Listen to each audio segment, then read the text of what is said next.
Cordial saludo. En el marco de nuestro espacio académico de retórica de los textos humorísticos, hablaremos en un primer momento del patos.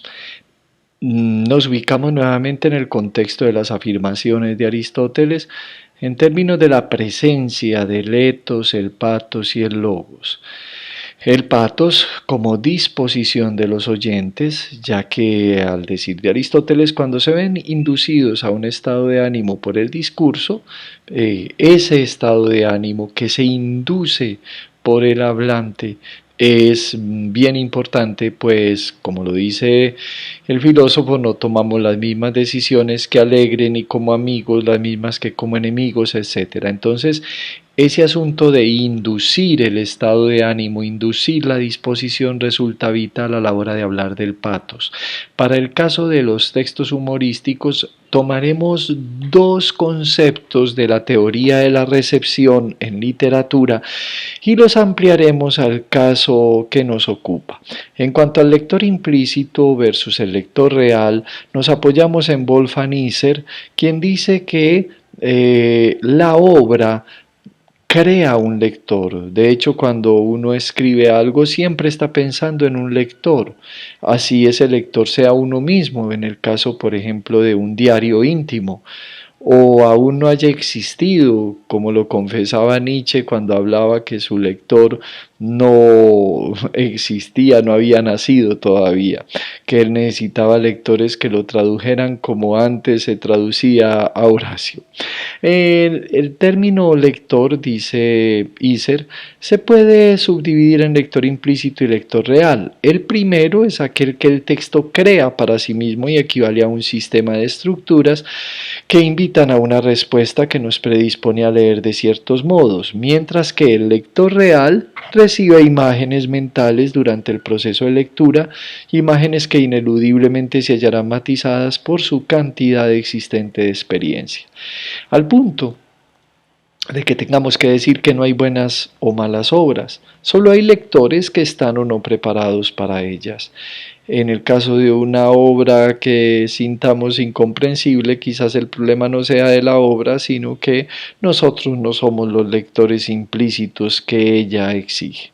Este concepto es transferible al humor, porque el humorista tiene su público, el humorista construye su lector implícito, construye su propio público, su propio patos. La disposición del patos entonces se marca por la coincidencia entre el lector implícito y el lector real. Cuando los lectores reales coinciden con los lectores implícitos que habían imaginado los autores, tenemos un éxito total no solo en el mundo de la literatura, sino también en el mundo del humor. El otro concepto es el de horizonte de expectativas que viene de Hans Robert Jauss.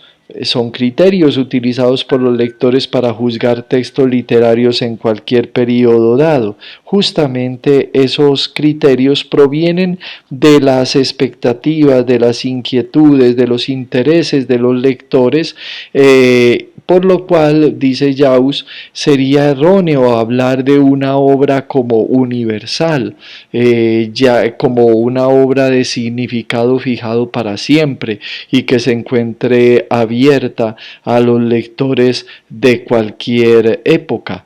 Una obra literaria, dice Jauss, no es un objeto que se mantenga por sí solo y que ofrezca siempre la misma cara a todos los lectores de todas las épocas. No es un monumento que revele con un monólogo su esencia eterna.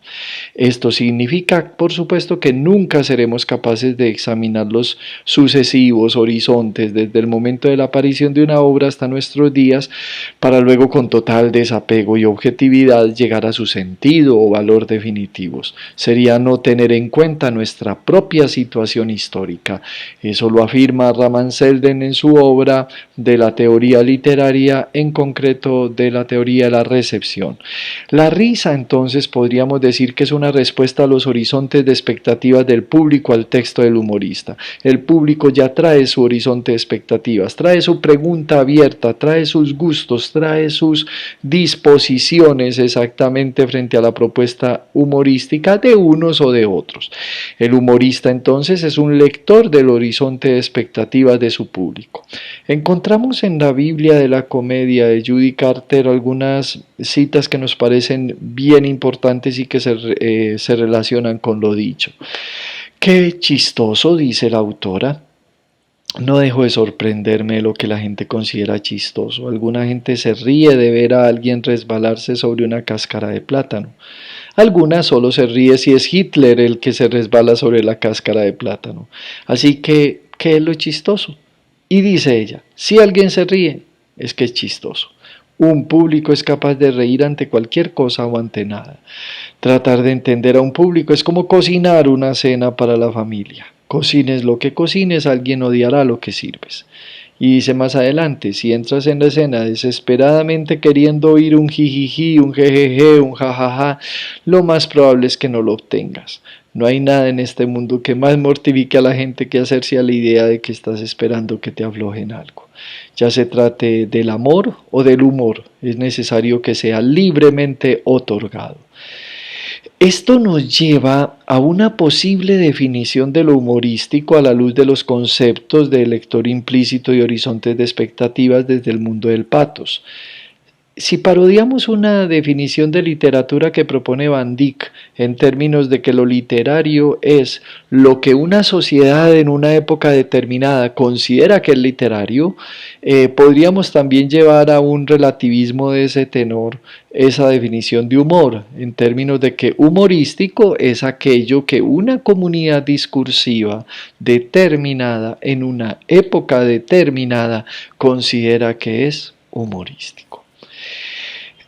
Así las cosas, y en el marco de delimitar un poco lo que sería el pathos en el fenómeno humorístico, recordemos el papel del contexto en la comprensión. Contextos de orden lingüístico, situacional y sociocultural, según Verschuren, o según Francisco Llull Ramos, el contexto saturado, que mientras más saturado esté, asegurará mejor la comprensión del texto humorístico. Saturar el contexto implica, por ejemplo, apelar a un conocimiento enciclopédico general, a un conocimiento enciclopédico específico sobre el interlocutor, un conocimiento de sucesos o acciones que han ocurrido hace relativamente poco, enunciados previos, comunicación no verbal vocal, elecciones léxicas o gramaticales, información proveniente del entorno físico que rodea a los interlocutores, etcétera, etcétera. El contexto será clave en esa reconstrucción del pathos del humor. Recogidos entonces estos elementos, el de la diferenciación entre lector implícito y lector real, el de horizontes de expectativas y el del valor del contexto a la hora de comprender los textos humorísticos, pasaremos luego al siguiente videoclip. Muchas gracias.